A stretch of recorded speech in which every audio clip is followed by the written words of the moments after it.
ബ്രേക്ക്ഫാസ്റ്റിന് നമ്മൾ ഓട്സ് വെച്ച് പോറിച്ച് ഉണ്ടാക്കുവാണേ. അതിനുവേണ്ടി സാധാ വെള്ളമാണ് ഒഴിച്ചു കൊടുക്കുന്നത്. നമ്മൾ പാലൊഴിക്കുന്നില്ല. ഒരു ഹെൽത്തി മീൽ പ്ലാൻ ആണല്ലോ ചെയ്യുന്നത്. അപ്പം നമുക്ക് സാധാ വെള്ളത്തിലുണ്ടാക്കിയാൽ മതി. ഇതിൻ്റെ കൂടെ കുറച്ച് സോൾട്ട് കൂടെ പിങ്ക് സോൾട്ട് ഇട്ട് കൊടുക്കും. അതിൻ്റെ കൂടെ തന്നെ പ്രോട്ടീൻ വേണമല്ലോ.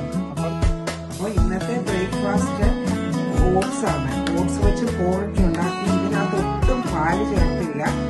സാധാ വെള്ളം ചേർത്ത് കുറച്ച് പിങ്ക് സോൾട്ട് ഇട്ടു. അത് മാത്രമേ ഉള്ളൂ. നമ്മൾ പാലൊക്കെ ചേർത്ത് കഴിയുമ്പോൾ പിന്നെ ഇതിൻ്റെ കലോറിയും നമ്മളൊരു ഹെൽത്തി ഡയറ്റിന്റെ ഇത് മാറിപ്പോകില്ല. അതുകൊണ്ട് നമ്മൾ പാല് ചേർത്തില്ല.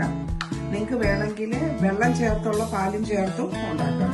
പിന്നെ ഞാൻ കുറച്ച് ബദാം വെള്ളത്തിയിട്ട് സോക്ക് ചെയ്തിട്ട് അത് തൊലി കളഞ്ഞ് അതുകൊണ്ട് എടുക്കുന്നുണ്ട്. പിന്നെ ഒരു എഗ്ഗും. ഇതാണ് ബ്രേക്ക്ഫാസ്റ്റ്.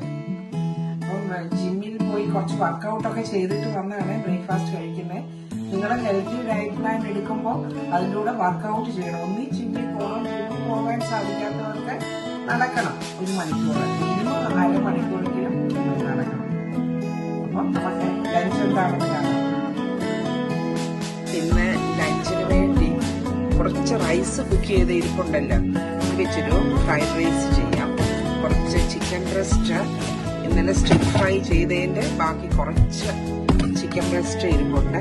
അപ്പം ഇതെല്ലാം കൂടെ ഇതിങ്ങനെ ഒരു 1 വീക്കിനെയൊക്കെ healthy diet plan, healthy meal plan അല്ലെങ്കിൽ ഇങ്ങനെ നമ്മൾ ചെയ്ത് വെക്കുന്നതുകൊണ്ട് ഹെൽത്തി മീൽ പ്ലാനിൽ അല്ലെങ്കിൽ തന്നെയും വീക്കിലി ജോലിക്കാർക്കൊക്കെ വളരെ ഈസിയായി ഹെൽപ്പ് ഉള്ള ഒരു കാര്യമാണ് നമ്മളിങ്ങനെ ചെയ്ത് വെക്കുന്നത്. അപ്പം ഇതെല്ലാം കട്ട് ചെയ്ത് വെച്ചിരിക്കുന്നത് കൊണ്ട് എത്ര ഈസി ആണെന്നോ. ഇപ്പം ഞാനൊരു ഒരു ഫ്രൈഡ് റൈസ് ഉണ്ടാക്കാൻ പോവാണ്. ഇപ്പം ജിഞ്ചറും ഗാർലിക്കും കുറച്ച് ഒനിയനൊക്കെ കട്ട് ചെയ്ത് ഇരിപ്പുണ്ട്. അപ്പോൾ ഇതുകൊണ്ട് എപ്പോഴും നമുക്ക് ഫ്രിഡ്ജിൽ എല്ലാ വെജിറ്റബിളും ജിഞ്ചറും ഗാർലിക്കും എല്ലാം റെഡി ചെയ്ത് വെച്ചോണ്ട് എന്ത് വേഗമോ 5 മിനിറ്റ് പോലും എടുത്തില്ല.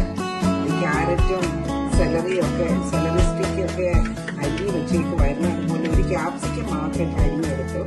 നമുക്ക് ഇഞ്ചിയും വെളുത്തുള്ളിയും ചെറുതായിട്ട് അരിഞ്ഞ് വെച്ചേക്കുവാണ്. അപ്പൊ അതിൻ്റെ കൂടെ ഞാൻ സ്പ്രിംഗ് ഒനിയന്റെ വെള്ള ഭാഗവും ഇത് ആദ്യം ഞാൻ ഈ വെളുത്തുള്ളിയാണ് ഇടുന്നത്. വെളുത്തുള്ളിയും സ്പ്രിംഗ് ഒനിയന്റെ വെളുത്ത ഭാഗവും അതുപോലെ തന്നെ ജിഞ്ചറും കൂടെ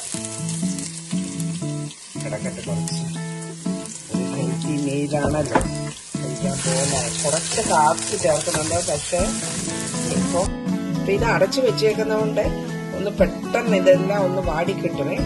ജസ്റ്റ് വാടിയാൽ മതി. വെജിറ്റബിൾ എല്ലാം ഇച്ചിരി ക്രഞ്ചി ആയിട്ടിരിക്കുന്നതാണല്ലോ നല്ലത്.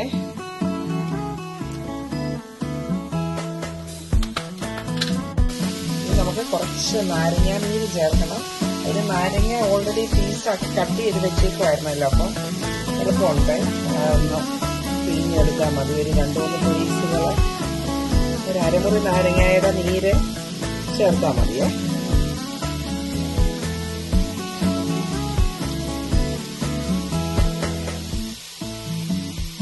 നാരങ്ങ നിങ്ങളുടെ അടുത്തില്ലെങ്കിൽ നിങ്ങൾക്ക് വിനാഗിരിയും ചേർക്കാം. ഇനി നമ്മൾ സോയാ സോസ്, കുറച്ച് soya sauce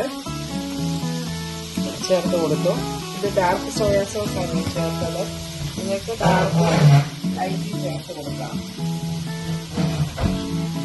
dark soya സോസിലാണ് salt ഇച്ചിരി കൂടുതൽ. ഞാൻ കുറച്ച്